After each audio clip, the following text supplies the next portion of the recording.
Ya, sore Pak Febri. Siap, panggil Febri aja komandan. Oh iya, oke. Komandan, mohon maaf sebelumnya mengganggu waktunya komandan. Mhm. Itu lalu 2 hari yang lalu ya komandan. Mhm. Jadi ledakan bom di Makassar komandan, Ya. yang dimana meledakkan salah satu gereja katedral Mhm. di Makassar, Sulawesi Selatan. Seperti apa komandan dalam mengantisipasi keamanan di Kota Bogor? Oke, terima kasih Pak Febri.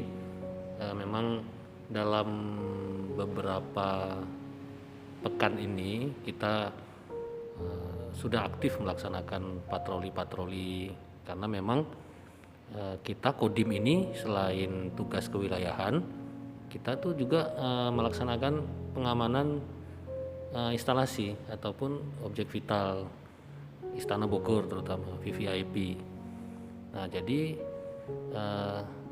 kegiatan ini pun juga memang setiap malam kita melaksanakan patroli. Jadi kita Kodim itu membentuk ada satu tim namanya tim sus. Nah, Gimana komandan?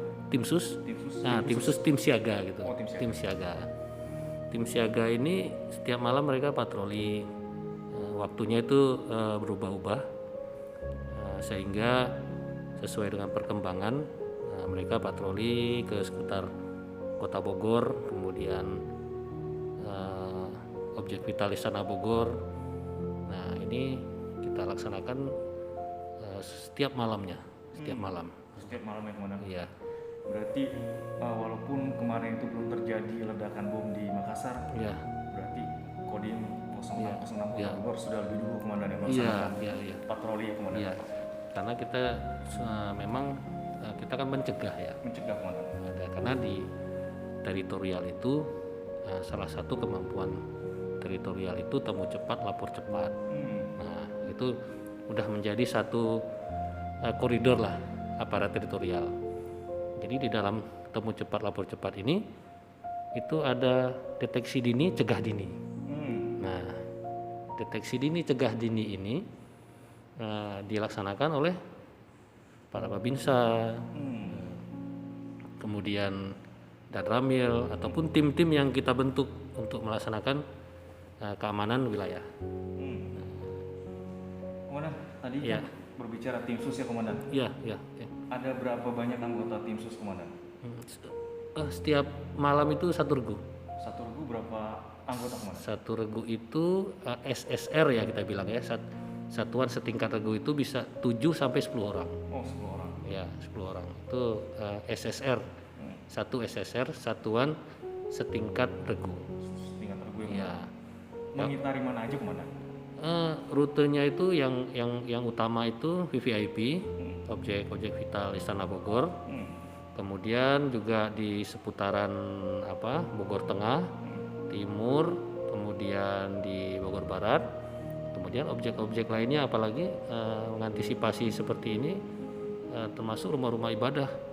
Kita juga patroli udah berapa malam ini kita juga melaksanakan patroli ke tempat-tempat ibadah ataupun objek pelayanan publik lainnya yang ada di Kota Bogor.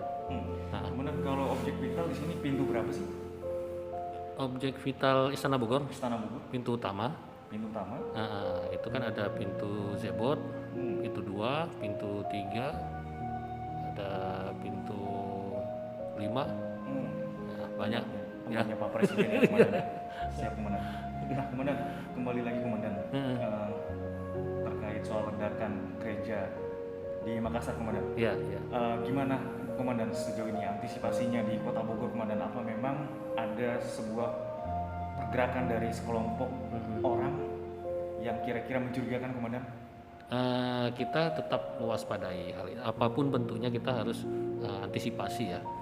Jadi tidak bisa kita bilang oh ini aman, tetap kita harus antisipasi. Itu tadi yang saya bilang deteksi dini, cegah dini. Kita juga berkoordinasi sama Polres dan mereka juga Polres itu setiap malam juga patroli juga. Nah, saya koordinasi dengan Pak Kapolres.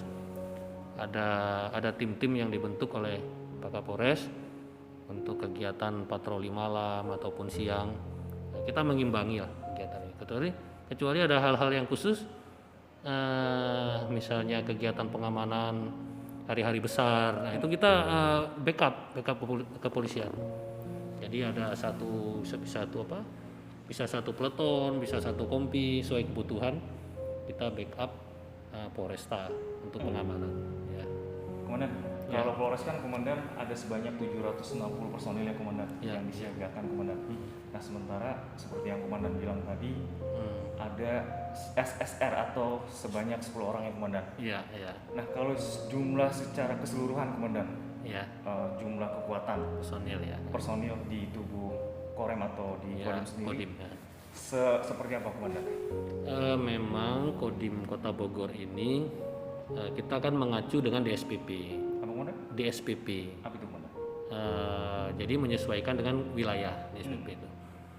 Kita hanya personil kita 175 orang, 176 orang karena babinsanya satu kelurahan satu babinsa.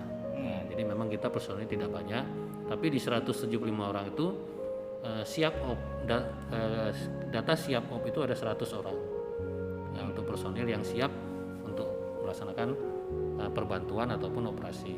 Oh jadi ada 100 orang yang 100 orang siap op, siaga siap op, operasi ya komandan? operasi ya. Nah komandan, ada sebanyak 85 gereja komandan di Kota Bogor komandan. Ya. Nah dengan SSR tadi ada sebanyak 10 anggota itu komandan.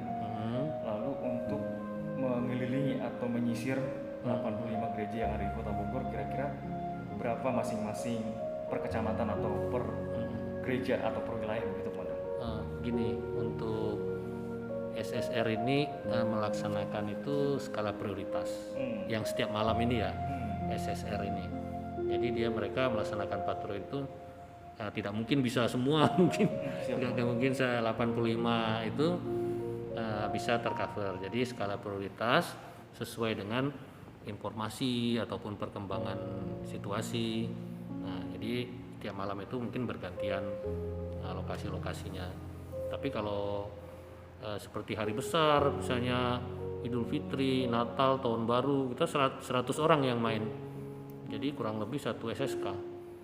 Satu SSK itu backup ke Polres. 100 komandan. 100 komandan. ya kurang lebih. Siap komandan. Komandan sebelumnya kan ada teroris komandan Ya. berdomisili di Kabupaten Bogor komandan. Tepatnya di wilayah Taman Sari komandan. Nah lalu komandan dengan jarak yang begitu dekat antara Taman Sari dan Kota Bogor, seperti apa ini komandan? Bukankah ini suatu menjadi yang patut diwaspadai? Tentunya bukan hanya sekedar waspada komandan, tapi tentunya juga kewaspadaan yang cukup tinggi. Tentang keberadaan teroris itu sendiri, kita tetap berkoordinasi dengan satuan kepolisian yang komandan. kemudian komando atas. Nah, jadi saya tidak bisa gegabah menyampaikan bahwa di sini tempat teroris ini apa, karena itu kan ada prosesnya.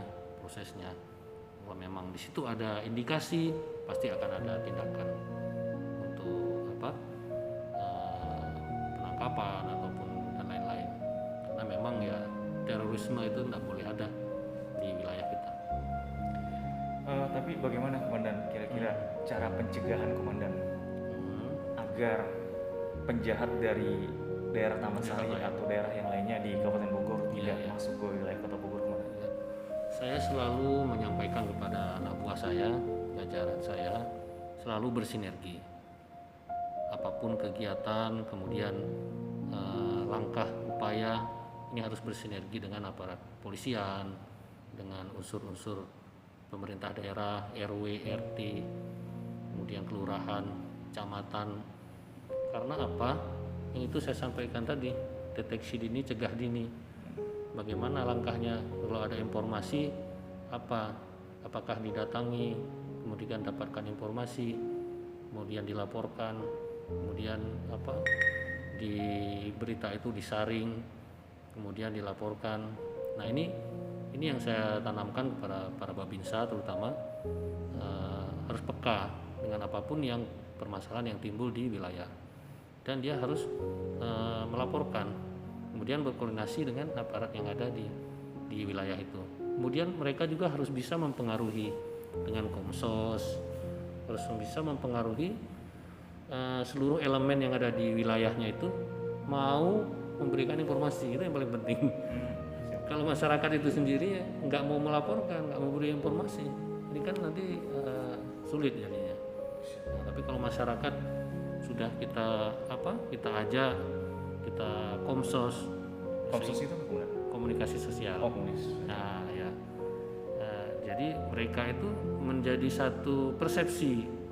Nah, komsos itu tujuannya untuk menyamakan persepsi ataupun warga itu mau membantu kita. Nah, membantu salah satunya memberikan informasi, apakah ada konflik komunal, apakah ada konflik-konflik SARA, apapun radikalisme, terorisme, narkoba dan lain-lain. Tapi sejauh ini Komandan, berdasarkan pemetaan yang dilakukan oleh Kodim Kota Bogor, baik di wilayah Taman Sari, sejauh ini masih aman ya Komandan? Tidak ada indikasi belum yang patut dicurigai Komandan? Ya, sementara belum ada. Dan memang tapi tetap kita mewaspadai karena jaringan ini kan tidak hanya di sini gitu. Jadi ada luas jangkauannya. Bahkan ini kan dunia ya, terorisme ini dan dunia gitu.